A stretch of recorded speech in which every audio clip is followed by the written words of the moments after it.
وحياتهم ساعدونا يا شيخ، ولا تنسى الاشتراك في القناة يوميات بلنجو الصعيدي.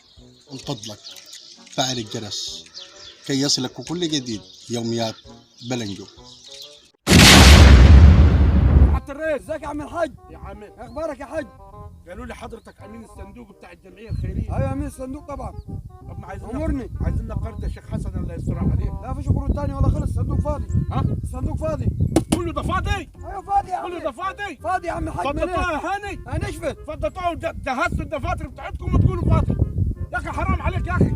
يا اخي خلاص انتوا والله في الغلبان فينا، احنا ناس غلابه. انت عيونك بجحه وعاوز قرض. ها؟ عيونك بجحه وعاوز طيب قرض ناخدك. قول يا اخي قول يا سيدي جدها. ناخدك يا اخي والله قول. بديك حاجه. واحد الواد حيلفلف انت بالذات بحديك حاجه. طيب روح. انت بالذات. طيب قول.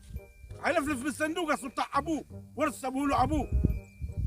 شغالين شوط على طول في الجمعيات اللي يخرب بيوت ابوهم يقول لك ما فيش والغلبان هيموت، جاي ما الاقي حكي له السكر الغلبان، لا يخرب بيوتهم بيوت ابوهم. تاك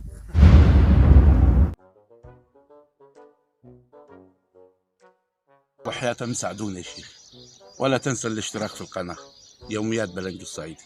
من فضلك فعل الجرس كي يصلك كل جديد يوميات بلنجو.